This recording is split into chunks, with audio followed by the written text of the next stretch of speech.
There's one microphone in the audience which we still need here in front. So thank you very much for staying that long. So what I'm going to do now is basically introduce a little bit the panelists. And first I would like to welcome Dean Julio Ottino, who is not only the Dean of McCormick School, as I pointed out before, for those who haven't been here. He's also the founder of the Northwestern Institute of Complex System Science, and basically that is behind NetSci, behind the organization.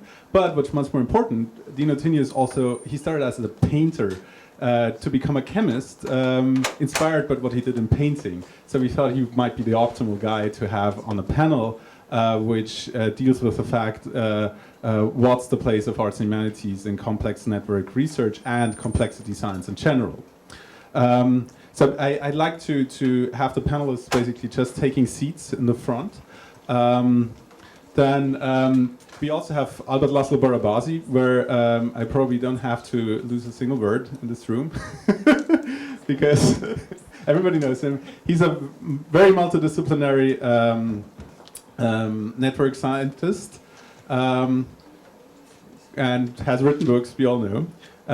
Then we have Petter Holme, who is also a very multidisciplinary complex network researcher. He's a physicist at the University of Umeå in Sweden and also a guest professor in Korea. Then we have Christian Huepe, who is a local co-organizer of our symposium, and he's a complex system scientist working on swarms, so not exactly networks, but very closely related. And he's also an electronic musician, which he does 50% of his time. Actually, he's going to do a concert later on. And then finally, obviously, I would like to introduce Isabel Meirelles, who is... We are done. Who is an information design professor, and she's my co-organizer. We do basically, Isabel does like most of her work, or we do most of her work, whatever. Yeah, so basically that's the round, and yeah. I do want to actually add a clarification. I mean, I think that you insulted one of the panelists by saying that he's a chemist. He's really a painter. An artist. That's what I said. Right? Okay, sorry. I should not have done the introduction myself, I guess. So, yeah.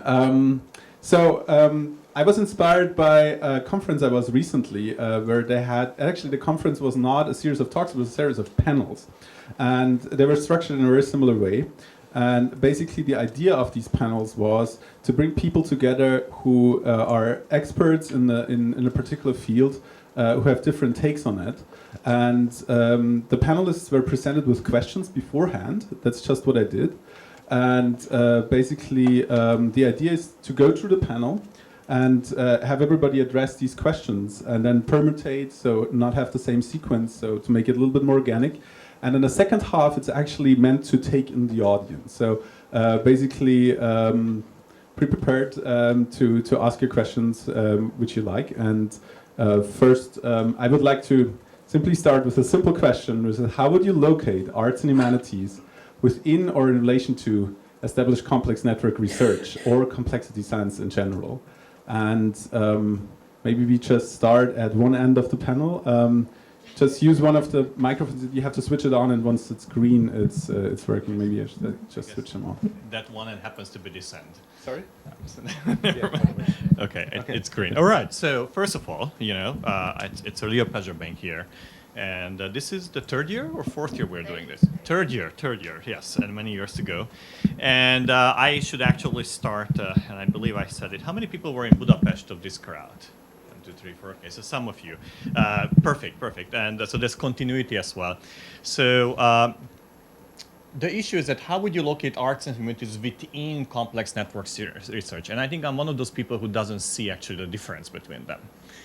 And you know, I think that many people are in here in this audience down the line. I'm one of those people who think that scientists are no different from artists. The only thing that our job in science is a bit harder because we have to kind of rely on the facts as well, and artists don't have that particular constraint.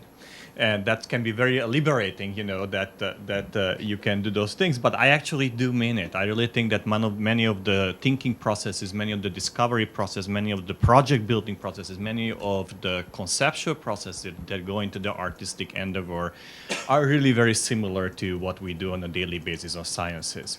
So in a way, you know, the separation we feel about these communities, I think it's artificial, and it has to do really down the line with the silos of academia and with the need of management, actually, that at the end you cannot manage the full universities. You got to put them into departments, and whenever you put them in departments, then develop an identity, and they start believing they're different from the rest of the departments.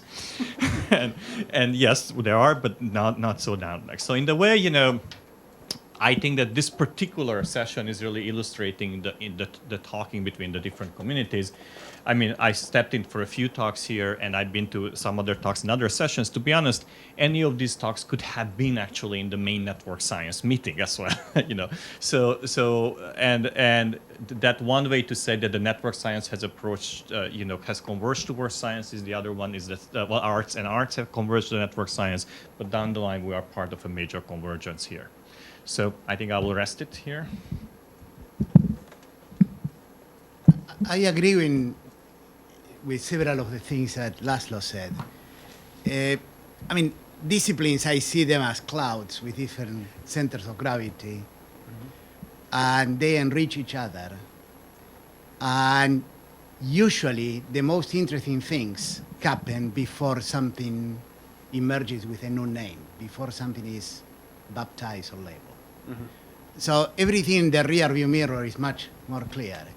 I think what happens is that ballpark, if you have, let's say, art, science, and technology, and you equate them with one verb, and you ask everybody, okay, they will say art is creation, technology is invention, and science is discovery. Except that most artists will not use the word create with what they do. So there is a gradation. Provoke, transform, reveal. So some of these verbs are verbs that people in science will use, but they will not use provoke. So I think that what is going to happen is a little bit as is happening with computer science. Now we are, within my own school, I wear several hats. One of my hats is closer to math than chemistry. That was a thing, okay? Is computer science everywhere? Because it's going to be everywhere. It's already everywhere, from anthropology to sociology to political science. And 5 years down the road, networks will be everywhere. It will be a tool that everybody will use. Now, the best uses will be to provoke something, to reframe, rather than to reveal or to clarify or to elucidate. Those are more, I wouldn't say pedestrian, but I think the most interesting things will happen when you have a clash of cultures. I'll give you one example. We have the Art Institute.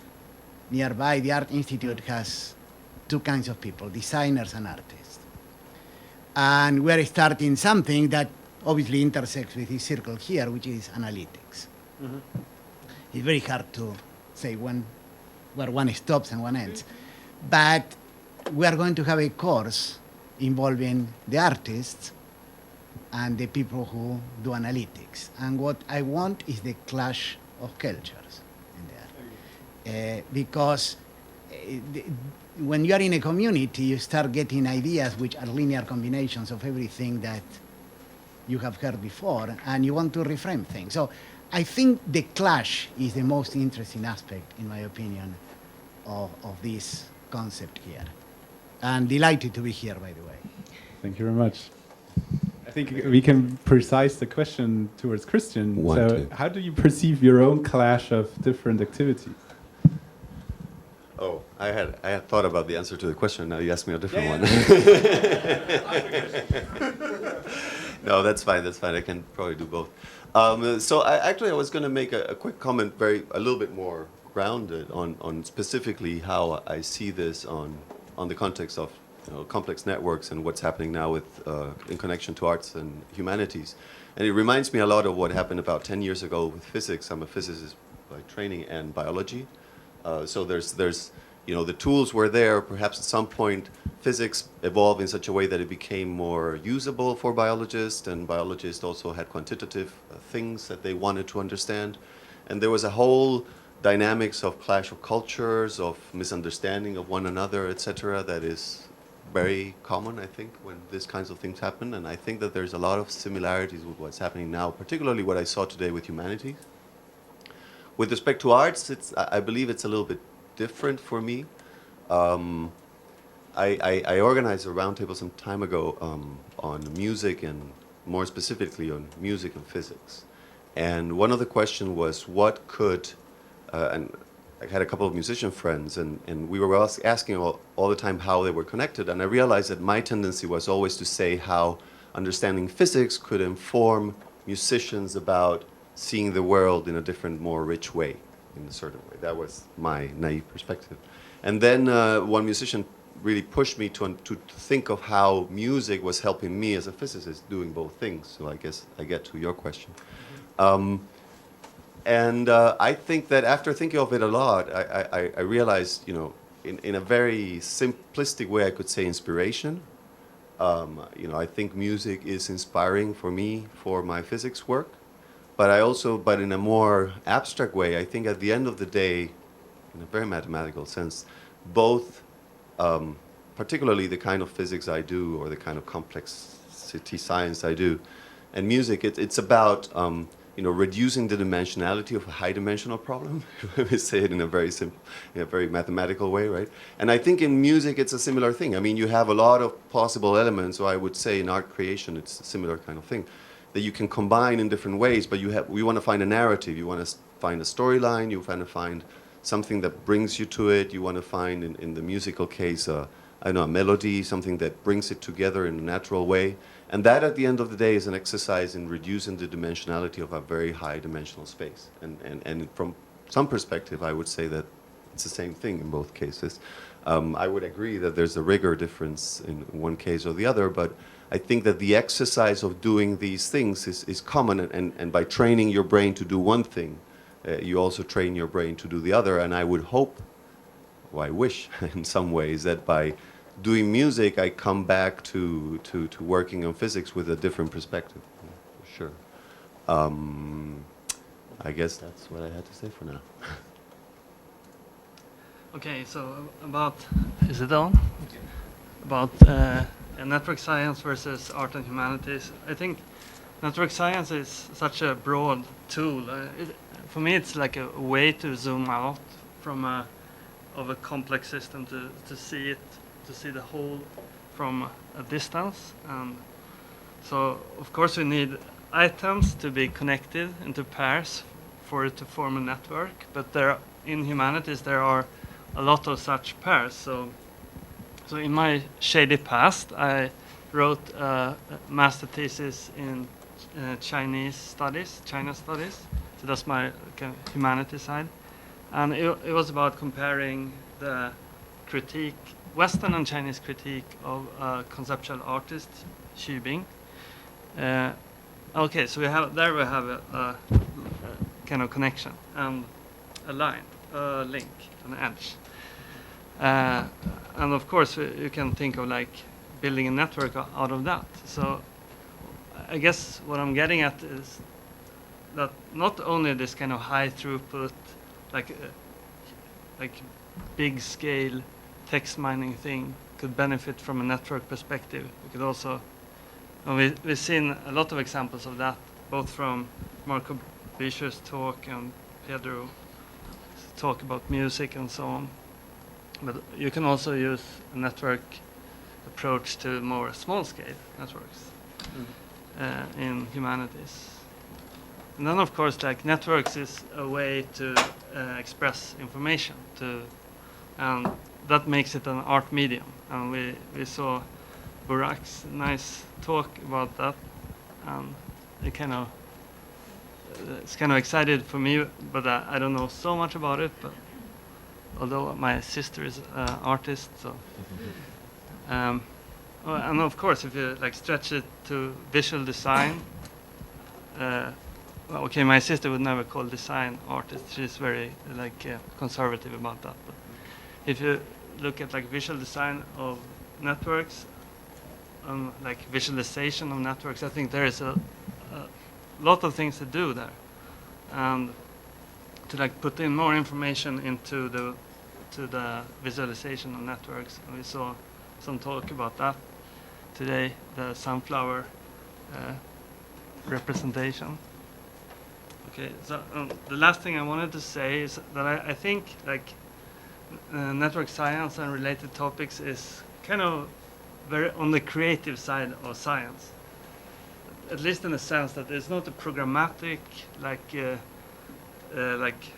getting all the genomes of all the species or whatever.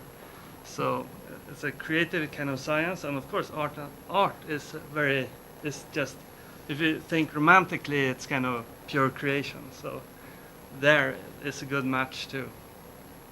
I guess that's what I wanted to say.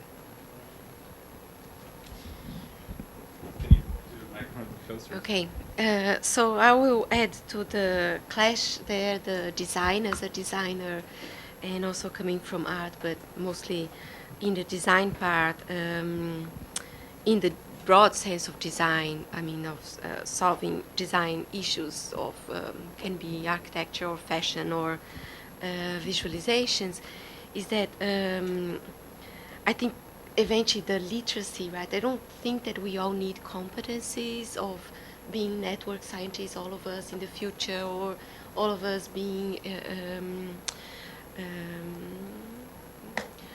other expertises, right?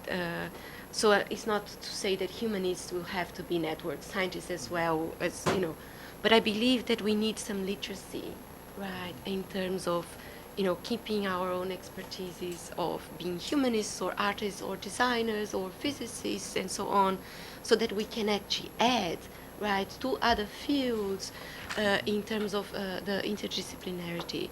And I think on that literacies, I would include design literacy, and I feel that a lot when I actually people say, oh, so your design, can you give me a feedback here or a color or make it beautiful? There is some misunderstandings of eventually what we do as designers, which is okay, and it gives us an opportunity to explain what we do.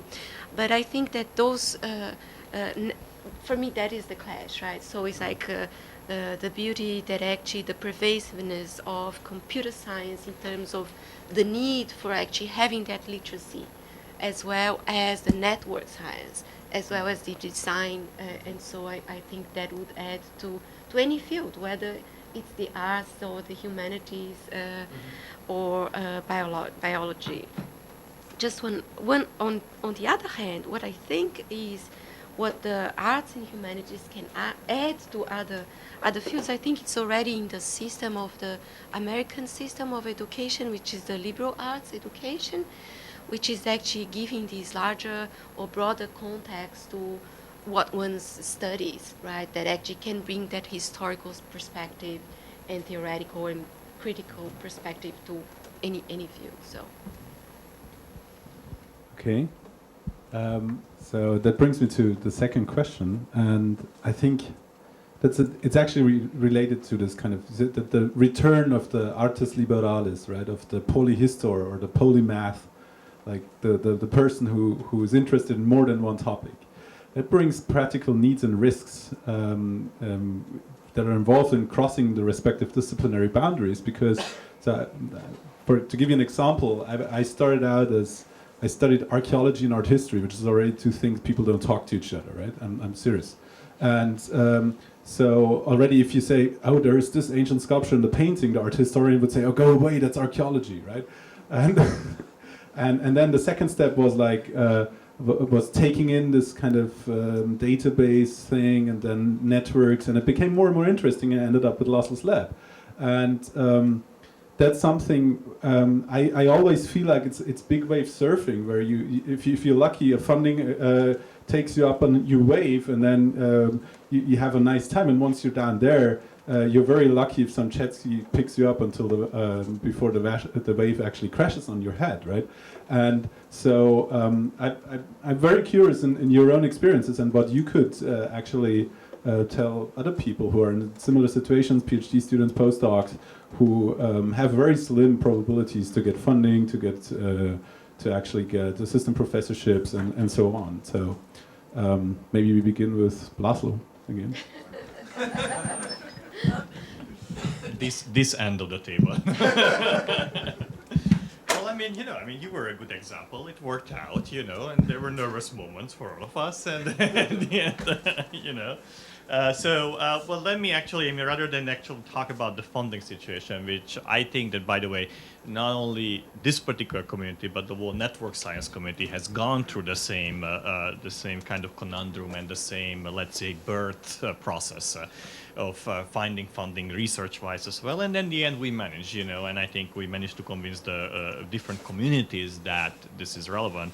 And if you want my particular take on that, for many years, I was of the opinion, for example, that we should not have a network science journal. We should not have a separate community we can hide, because I wanted everybody to take home the network science thinking to their own community and shove it down to the neck of their own editors and their own funding agencies, such that they understand the importance of the field, rather than we all nicely together at a network science meeting and nobody else knows what we're doing. Now, I think this has changed a bit now, and I think there's wonderful attempts now to start journals and so on. But I think that this birth process has really taken place now a bit in the arts and sciences communities. Now, these are two different questions what you were asking here. So let me kind of reflect on a couple of things that were said before. One of them had to do with your mention, which I thought was interesting, that in 5 years networks will be everywhere. And the way I think about it is networks are already everywhere. In 5 years, people will realize that they are there and they can do things with them. So I always think of network science as not, hey, we discovered networks. No, we just kind of develop the tools of how to really approach them in a quantitative or other tools and so on. Another thought that I really picked up on, which was interesting, is that you said that the difference between arts and sciences is the rigorosity and the constraints. And the way I think about it, and it's interesting that you picked up, I cannot think of a field that is much more constrained by rigorosity than music itself. I think you have so little freedom of what you do, because whatever comes out of it is going to be crap. So I think that really, I don't think that there is a huge difference in the rigorosity down the line between the different perspectives, particularly when it comes to music. What the difference really traditionally used to be is the tools were different. What you expressed in yourself. The sciences rarely started to play the guitar to express themselves. Occasionally they did, but not so often, and that was not their main ways of communication. And in the same way, the painters rarely started to solve differential equations, and that has changed now. So if you think the cutting edge word is that artists go and modify the genome of the bunny so that it becomes fluorescent, and programming and everything. So in a sense, the tools have really ended being washed away, and that's, I think, coming back to your question, is that what are the practical needs of crossing the discipline? I think those needs have been really pushed away, and in a way, we're living in one big community. What are still the kind of the boundaries that kind of stop us from communicating more effectively is the traditional university boundaries. That probably the deans have a better expertise of how to treat them than ourselves, but we are left with. But regarding the set of tools that typically differentiated us, that is being washed away. Cutting edge artists are just as much scientists, and I would say even the other way around. Christian? Oh, because it was thrown to me. Yeah. So. You can switch all of them. I can just leave them on. Okay. Yeah. So first, I wanted to say regarding what you mentioned. So for one side, I absolutely agree. I mean, one thing that I actually wrote down that I didn't say, it was connected to the experience of. For me, when I'm going to sit down and work in science or work on music, it's pretty much the same thing. I mean, the way I work both is exactly the same. I mean, there's no real difference of approach. However, I do, when I was referring to constraints, I understand, right. Of course, music is very constrained in many ways, right? I mean, it's a very small subspace of all possible sounds you can do, although nobody can really define it, but it's like, I don't know, it doesn't matter. But I do think, I mean, the way I see music, and I think that that may be different for different musicians, and perhaps I'm influenced by my scientific training. Lots of people say I do music to express myself, right? And I say, like, no, I talk to express myself. You know what I mean? I don't have much issues talking, so that's not a problem for me. But otherwise, I do, what I feel that I do in music is like create universes. That's the way I see it. I create spaces or things where I can see things placed and moving around and doing things in that universe. And in some ways, I do feel that there's, when I do science, I do the same thing. But the difference is that there is something out there, although I could discuss for the whole week with philosophers about this. But there is, say, in common language, something out there that's real, that this universe that I'm created has to be connected to in one way or another. While I mean, it doesn't only have to be self-consistent, which is also the case in music. It has to be somehow self-consistent, but also there has to be a back and forth with this other self-consistent system, which is quote-unquote reality. So I guess that's what I referred regarding that. The other thing I wanted to point out, just slightly different about, maybe because it was misinterpreted when I said the reduced dimensionality thing, I don't necessarily think of that as from the perspective of it's all about big data and finding the right way of looking at it. For me, it's just the whole about having this very, extremely high-dimensional thing, either the artistic creative possibilities, the neuronal activity in my brain, or the physical interactions in the universe, and making it something that can come somehow into my stream of conscience or stream of unconscious, and something that has some kind of structure, some kind of reduced dimensionality of flow, either a song that brings me somewhere or an idea that brings me somewhere. So I guess I'm not thinking necessarily of just reducing data, but I'm just thinking of that conceptually. And I'm going to try to go quickly because I thought there were a couple of interesting things we haven't touched about the practical needs of switching, risks of switching from one to the other. One is I think is an analogy to biology that I mentioned before, that there was a big language problem. And I think from the scientific perspective, at least for me, science has always been a matter of understanding concepts. And but I acknowledge that there's lots of important, relevant scientists out there for whom science is much more quantitative, precise kind of thing. And I think that most people out there have this view of science. And I think in humanities and in arts, people tend to say, like, oh, you work with science, you work with numbers all day. And I'm like, well, not really, right? So I think that one of the risks is, just like at the beginning, biologists thought that physicists were just people who would give them measuring tools to do better experiments. The problem may be that some people in humanities or some people in art may think that physicists are just going to, complex networks people are just going to be people who are going to put numbers into what they're doing or something like that. And I think that a very important thing is to convey this conceptual creative part that you were pointing out, that is very fertile in a field like complex networks, where we're really trying to see how to look at this thing, right, to make sense of it, which is has much more common grounds with arts and humanities. Okay. So, Isabel, you changed field multiple times, right? You have been an architect, you have been a curator, you have been an editor. So what's your take on this? So if you... I'm slow and I still don't know what I'll be when I grow up. No, I can still change, right? I think it's just that I often, obviously there are commonalities between these trajectories. Yeah, and I think I'm still undergoing change. I mean, it's like how I met Laszlo, right? I knocked on Laszlo's door and said, okay, I want to do a PhD with you. He said, oh, just got tenure, and I want to learn something new, and I read your book, and I want to, to do a PhD. I still have to do that. I still want to do that. So anyway, obviously it's like, okay, this woman is nuts, right? She just got tenure, whatever. And I think there is so much to learn and so little time that eventually, we should really follow our guts and our passions and explore areas that actually we think we can hopefully contribute. So for me, I don't have that sense of risk, right? Obviously, it is risky, and there were times when, I quit this very prestigious position at a museum to, pursue another career, and I was unemployed for a little while. But I mean, it's like, for me, it was quite important, right? So I think it really depends on your definition of risk and what your goals in terms of pursuing and as a researcher, and so. Yeah. Okay. Maybe.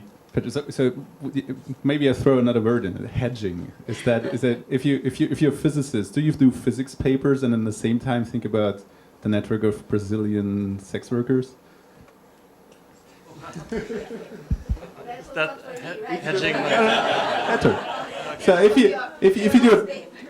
you do a paper on this, right? Is that something you do as a side, or is it something while doing some sure shot paper in biophysics or something, or? Of course, it's not like I don't think of myself as a physicist when I do that. But I mean, I agree with the gentleman before here that I rather think of like all intellectual endeavor as like one thing. It's not like different disciplines, and then there is like science here, and there is art here, and so on. It would be, I would rather not think of any boundaries at all. But of course, when I write a grant application, I have to be realistic, and there boundaries are there written on the instructions. So what do you do? I think for a short-term perspective, maybe it would make sense to try to launch this interface between humanities and like information science as some kind of emergent discipline before we, in the long term, can like break all the boundaries. So, but of course, if we want to get rid of all boundaries, then there still has to be some practical way to distribute like grants and so on, which I think maybe like information technology and so on could help us with. Of course, like few people seems to love bibliometry and stuff like that, but still, I think maybe there could be something. I think it takes us back to the clash, right? You cannot abolish all the boundaries because then it gets boring, right? Is that true? Let me talk about two things, completely diametrically opposed. The first one is about me, okay? Because Christian said a few things. I grew up in Argentina at the time that people were disappearing right and left.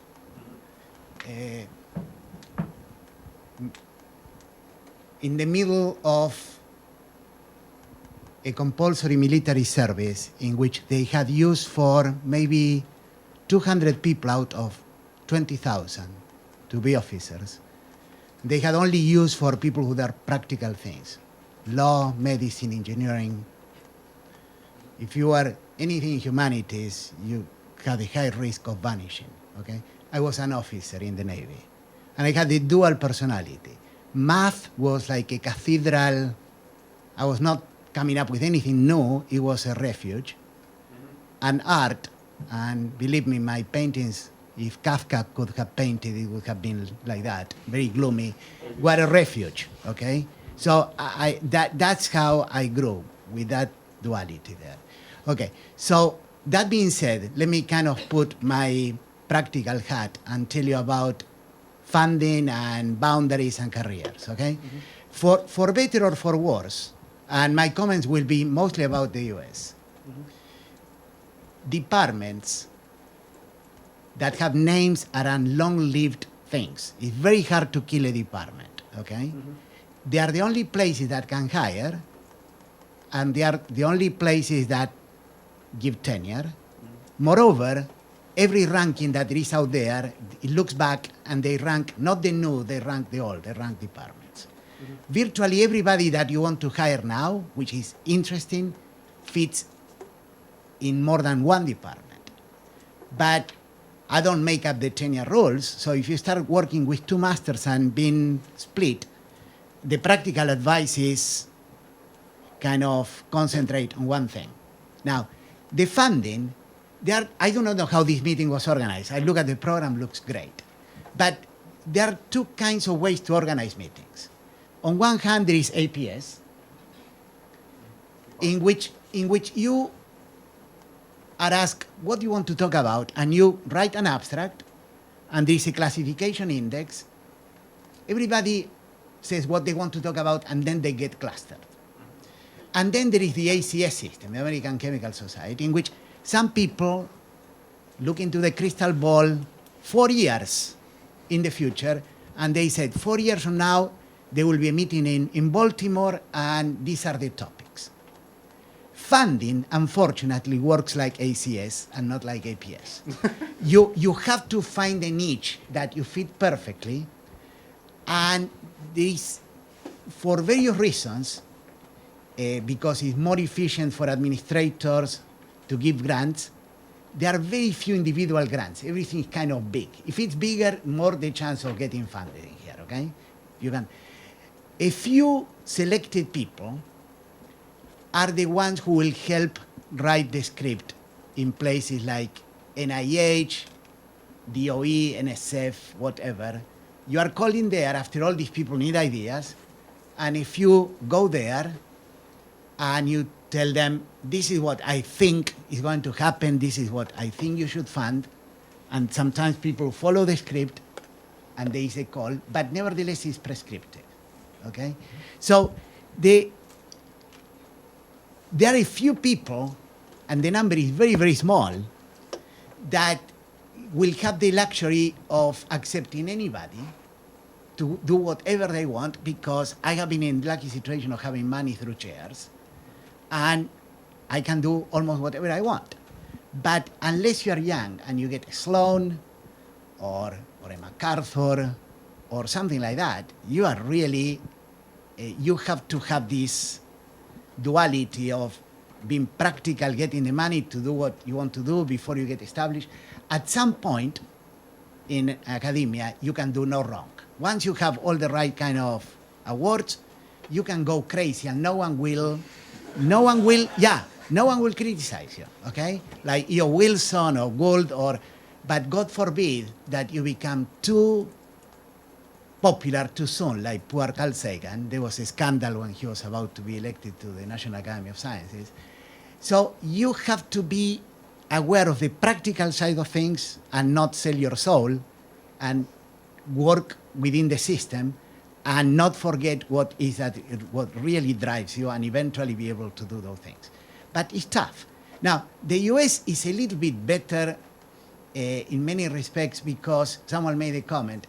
In here, you don't, even as a student, you don't have to declare that you'll be a doctor straight out of high school, or a lawyer straight out. You have to pay the price for years, do something, and then do something else. So you have longer time to kind of contemplate many, many things, and eventually produce combinations which are a little bit more interesting.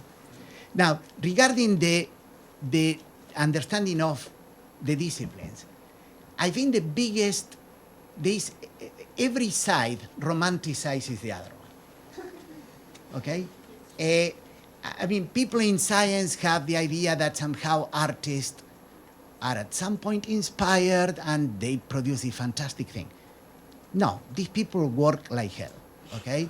They work constantly, okay? I mean, good example is Matisse. Did I don't know how many studies for La Danse eventually produced one that is in the Hermitage.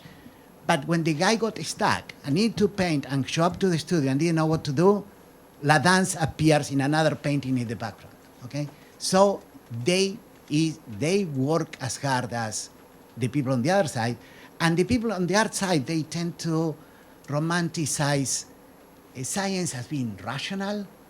They don't see the passion. They don't see the intuition.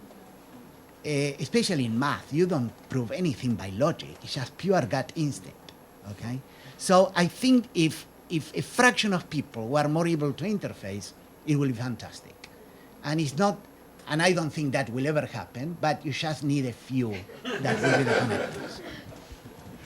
Okay, thank you very much. Okay. Just give me a second.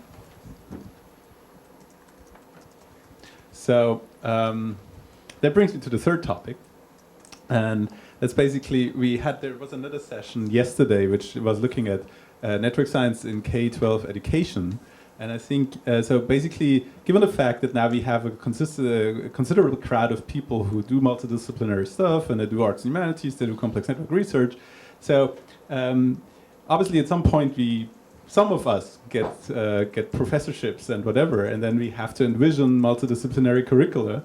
Where you teach arts and humanities, some flavor or another, and you also have to teach complex network science. And so the question is, what particular aspects or modules should such a dedicated multidisciplinary curricula contain? And maybe again, I would like to start with Laszlo, because he's writing a very good course on this topic, and maybe he could give us a little bit of insight. He also has multidisciplinary students taking part in this course, and share his experience. Sure. So the way I lately think about it is that we don't have to turn everybody into a network scientist, but we should turn everybody into a networkologist. That is to think about networks in the right way. And then that one actually can be done in many different levels. So this summer, actually, I taught an intensive course in Budapest where people had hardly any math background. And I really taught exactly the same slides that I teach in Boston, which is to a much more mathematical and physics background and computer science background crowd. The only difference is that I actually left out the derivations, and I just talked about the results, the meaning, and where this comes from and how they look like.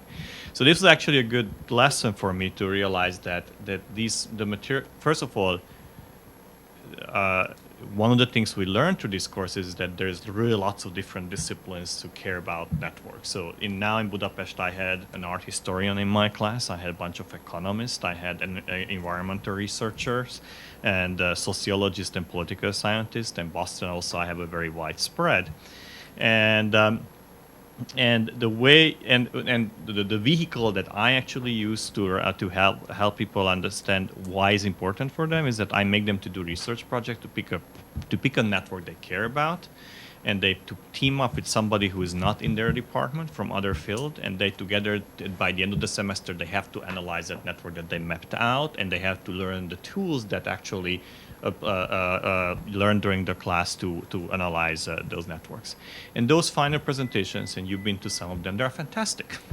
And exactly they're fantastic because these different fields come together who sometimes they understand the deep network issues, sometimes they don't. But they can really use networks to bring a new perspective on their own field, you know. So we had this last talk actually about the Roman roads. We had another fellow who was actually looking at the Florence Code in 1200 by analyzing, text and who liked whom, who didn't like whom, and things like that, and building up the network of that. So you can do so many things with networks, and so many different perspectives can clash and work together actually within that. So in a way, what I'm trying to say is that my approach to network science has been always, let's teach it as a tool. Let's teach it as a way of saying, you don't need to be a physicist or computer scientist. There are great tools. Somebody used Gephi here in the presentations and so on, that you all have to do just get your data in and then analyze it and so on. And what we have to teach is the perspective. What you should be asking, what are the questions you should be asking, what are the tools to actually answer it, what are the tools good for, what does clustering tell you, what does degree distribution tell you, and when is it useless, and when is it useful, and so on. And you know, through the courses that I taught, it's really becoming, you know, a bit of like a routine that people to very, very different disciplines can appreciate that and go away from the course and say, hey, I learned something. And I'm sure there are many ways of doing that, but the best perspective I learned is that the best way to do that is to force the students to practice it, to really use it, not just simply listen to the class, but having to use it essentially for a subject that they care deeply about. Whether that's a sexual network of the Brazilians, and I'm pointing to you, or where they looked at the Budapest transportation system, or the donations actually in humanitarian causes, or political activism, whatever they are. Pick a network that you deeply care about it, and force yourself to use the tools of network science at the level that you are comfortable with to understand that system. Isabel, from the point of view of a teacher who needs to integrate that from the other side, not being a specialist in the first place, but same problem, right? There's lots of data, students want to visualize stuff, so how do you approach it? My experience of teaching what is called information design, which is basically data visualization with little data, not much data, is actually, obviously we face all different kinds of problems, whether it's going to be data that's more appropriate to plot into a map or into a network, or, you know, it really depends on the problem, right? So the way I say, and I have only design students normally, right? And the way I see is that first, I mean, there are so many components, and I think Mariah went through these in her talk in terms of the process, right? In terms of what I feel is like I have to teach them how to gather data because they don't know, because usually design students, you know, they are told, oh, design a book cover or design a poster. So they're kind of object thinking, whereas visualization is system thinking. And so that's how I approach it, right? So it's like really presenting, bringing their visual thinking into the system thinking. And eventually they have faced that, right? When they are designing a book, they are designing a typography system, for example, but they are not thinking that the type for the titles is one part of the system, and the subtitles and the text, and so this is part of the whole system. But they are not taught that way, right? So I think there are lots of things that I've learned from different areas, including more specific questions that Laszlo was mentioning here in terms of clustering or centrality and all that, that eventually is different questions that you have for different kinds of visualizations. So I think the important thing about visualization is actually, you know, I very much appreciate Mariah's talk, so I don't want to be repetitive on that, but it's really understanding your data, what are the questions that you want to be asking, right? So I usually like to give the example of a group in Columbia University that did what is called the $1 Million Project. And basically the question was about the criminal data in New York City. And so whenever we think about criminal data, so people think, oh, okay, where the crimes happen, what kind of crimes, is it pickpocketing or killing or, you know, whatever, right, or car robbery, whatever. And what this group did, Laura Krugen had that, is that she asked a different kind of question, which actually brought different kinds of thinking and data gathering. That's what is called the $1 Million Project, because she was looking at where the people who committed the crimes were living, and they were put into prisons, right? So it's actually the cost of imprisoning these people, which would cost about improving the quality of the life of those blocks. And so the $1 million per person, you know, could actually have benefited the people who are coming back to the same block with poor conditions. So it's like, I think a big part, I think, in terms of the teaching and that is also part of network is actually the questions that we have to ask. And there are so many questions, especially now with the access to so much data that we didn't have before. So Can I ask a question? Sure. Why don't you open up your class to everybody? I would love to. Whenever people come and ask me, right, is I say please come and I note it, right. It's usually it is a For great. I know, but it's like it's not my. It's like the structure, right? So this is a required class, and it's so it's like often people say, "Can you give workshop? Can you do?" I would love to. So anyway, and eventually we can think of ways of actually collaborating, creating kind of layers on top, and but it's actually my department is the Department of Art and Design. Unfortunately, very recently, right at Northeastern University, we were a College of Arts and Science. So Laszlo and I had the same thing that we could go and ask for the same money, and not the same money, but eventually we could ask at least for the same person. Like nowadays, to ask money for this symposium, I had to go to several deans, right? Because they divided our college into 3 colleges: the College of Sciences, the College of Social Science and Humanities, and the College of Arts, Media and Design. So now we have 3 deans that I have to go with my head and ask and so on, right? But then there is this very strict structure for, this is a required class, and, I have to give it only for majors. So, Okay. but please, Jimmy, Yeah. So, to I agree with Laszlo about the way that he pitches the course. Yeah. In some sense, even though networks is much more interesting than statistics, is the same thing. I mean, there are many people who need statistics for their own things, but there will always be people who are working on the foundational aspects of statistics. Yeah. Okay. Eventually, the kind of course, everything, the academic world is a battle for supremacy of a viewpoint. So the course that you can get away in Caltech is very different than the course that you could teach in Brown.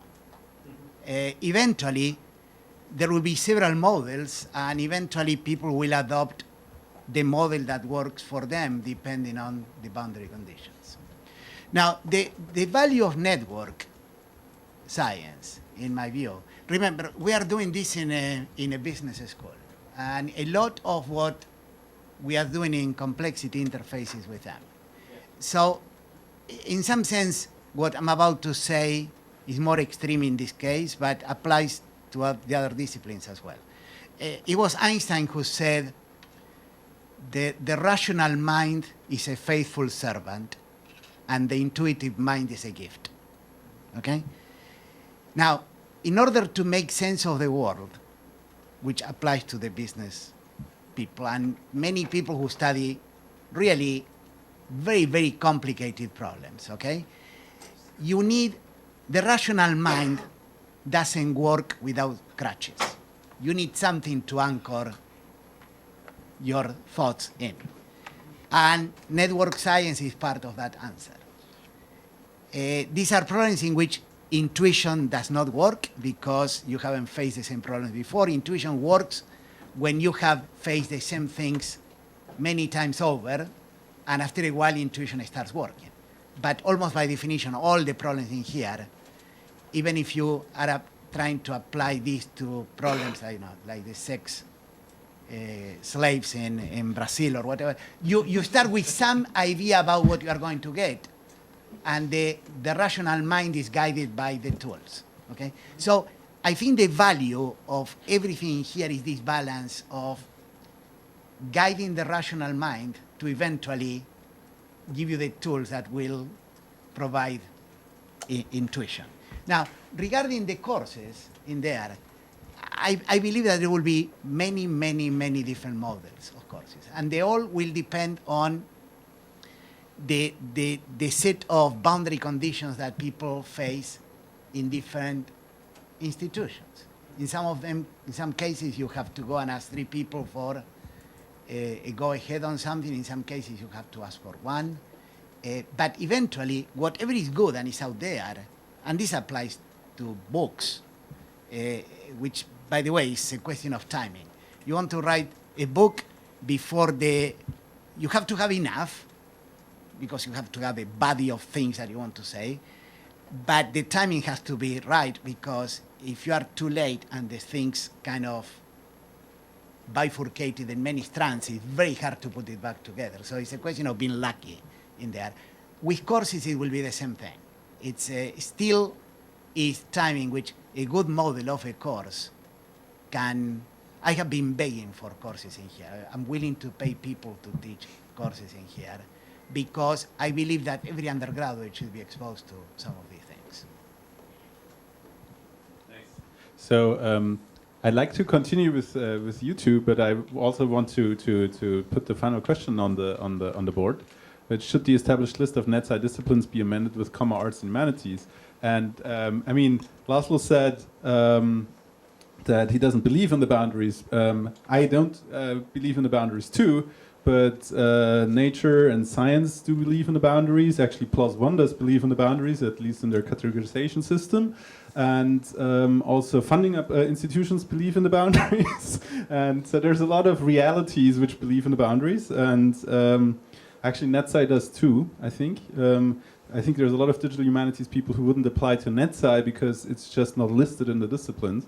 And but I agree, actually, WebSci, for example, because it's way more natural, has a talk by people who analyze art history in Wikipedia.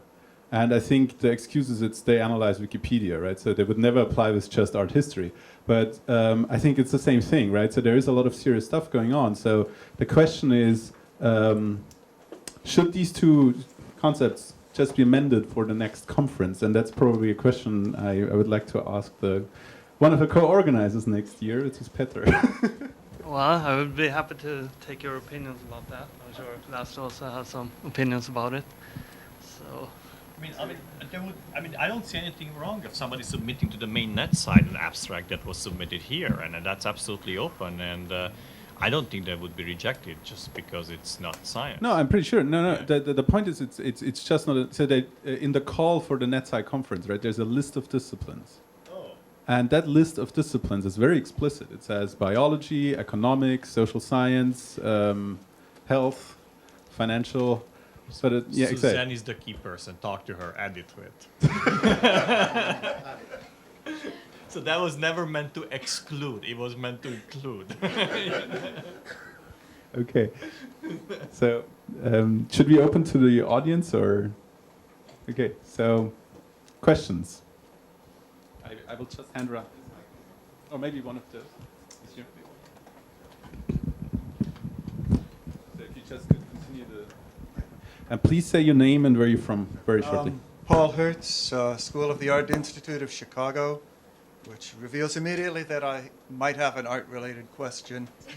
So I want to think about the demise of the avant-garde and of progress in general, and ask if we aren't leaving behind, with studies like that of networks and complexity, models, linear models of progress for something rather more like models of constraints and affordances in which we find dynamic equilibria.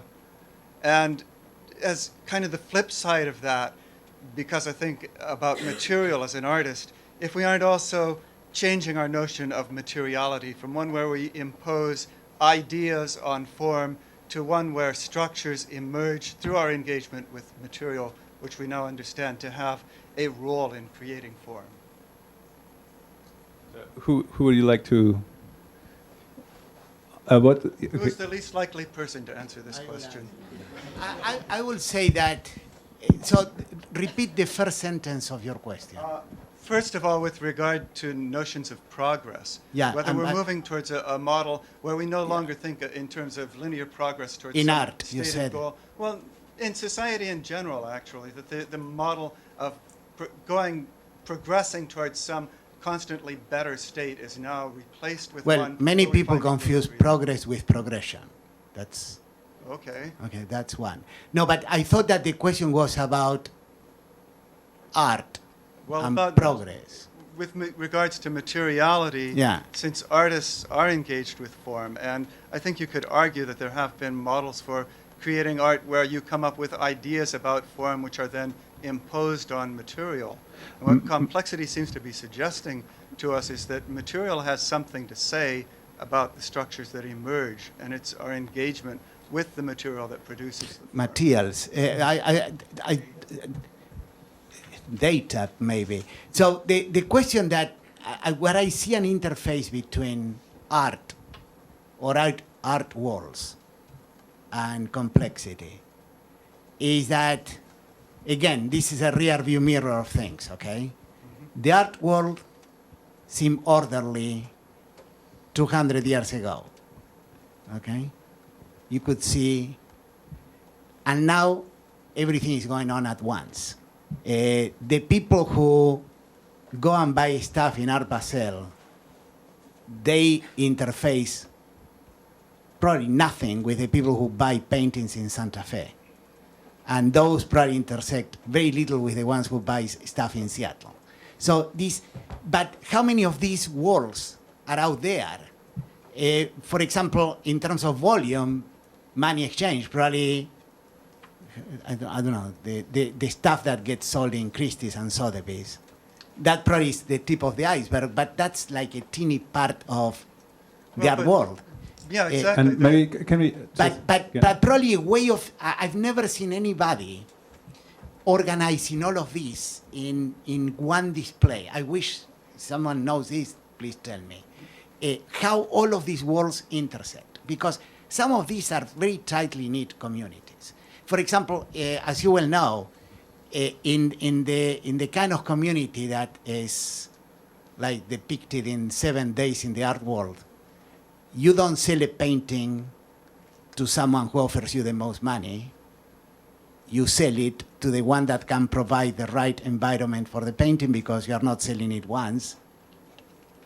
So it's provenance and boundary conditions are essential in there. So I would say that the idea of progression in art is one that is deeply interesting, because if you were coming from another planet and showed two things in art, you couldn't tell which one came first and which one came second, especially as you approach the 20th century. And I think complexity probably has a way of uncovering some of these things. Probably will not be earth-shattering, but it will be nice to see the things in some kind of visual representation. Right, but Just give me a second. There's other questions, but to add on to that, exactly that argument, and I fully agree with that, but actually made by George Kubler in 1962, who was in close contact with Oyster and Ore, who is a graph theoretician, network scientist, and he wrote a book called The Shapes of Time, and which is basically a play against unilinear progressivism in the history of art. And it's exactly that thing, right? If you have two artworks, you can say, okay, they're similar, but you don't know what's first. And so you just can't write a unilinear art history. That's just a myth. But so maybe let's continue. There's two more questions. It's already 5 o'clock, and so maybe we start with the lady here. I'm sorry, we have to just okay. I'm Li Ping from China. I'm currently visiting at Northeastern University. So as to me, it seems that complex networks can be used to analyze a lot of things, such as biology, social phenomena, economics, and art, human behavior. But my question is that what's the limitation of complex networks? That is, under what conditions that we cannot use complex networks to analyze? So.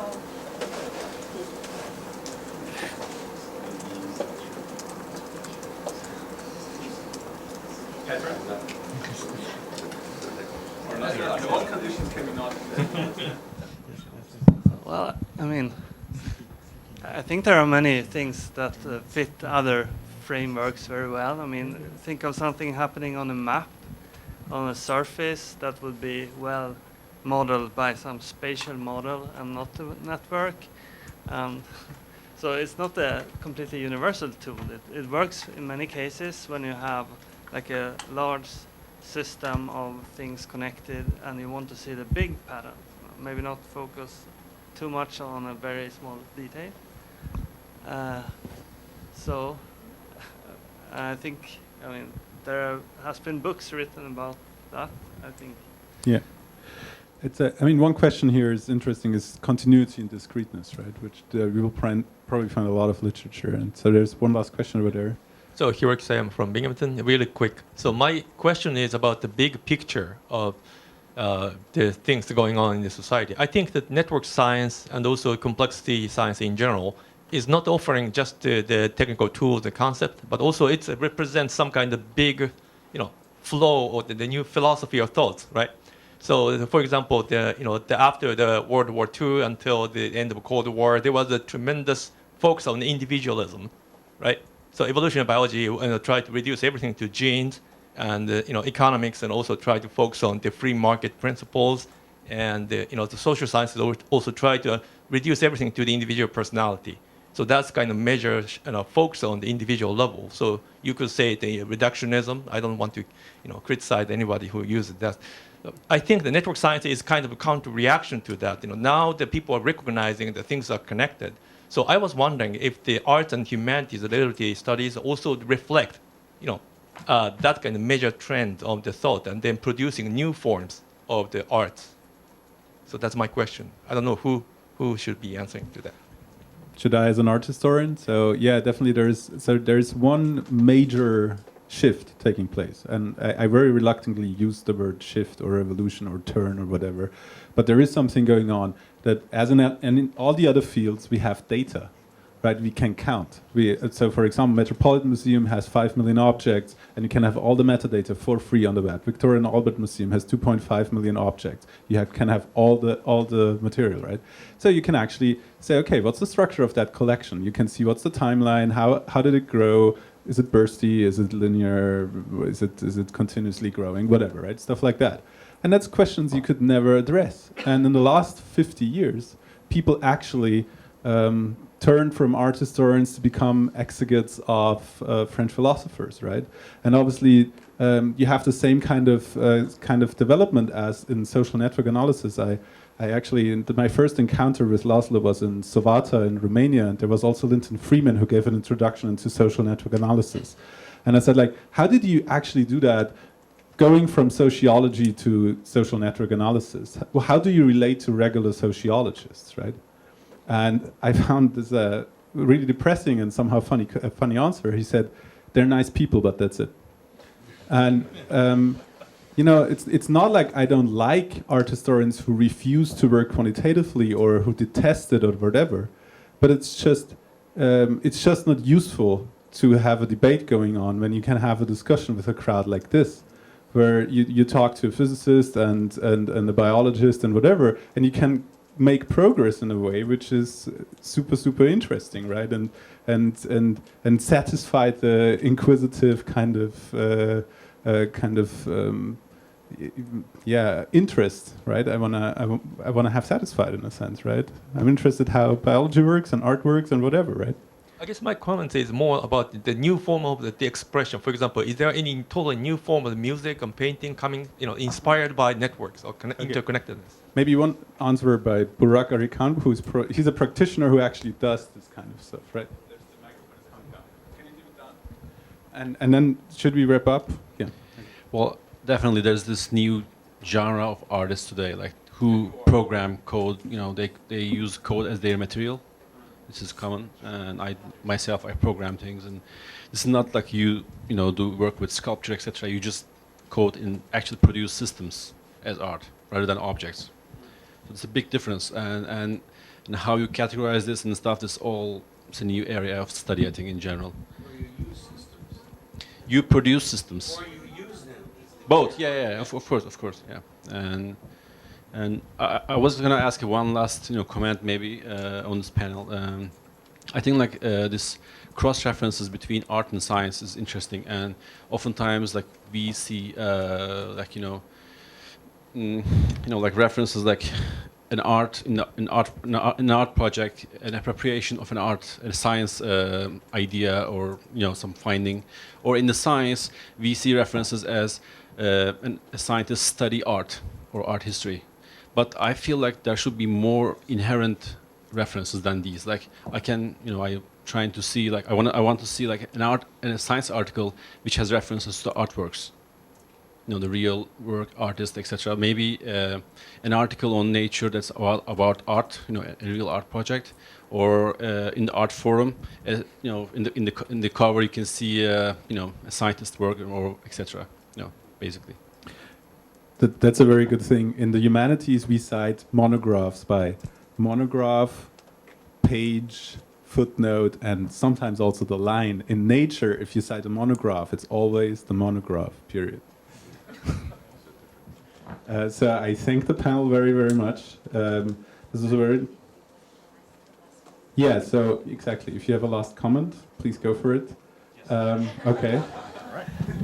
Well, as a last comment, I do actually want to thank you guys, and actually all four of you. And maybe you should stand up, and we should really say and also, you know, obviously, probably at the beginning, and I wasn't here, Maximilian has explained the role of Roger in this process, that he has, or he did himself, okay. And but I think this is a truly interesting and truly valuable collaboration where we really have different institutions come together through Leonardo, through the Network Science Society, and then we have the facilitators, which this year are the four of you, and I think you all deserve a big applause from all of us.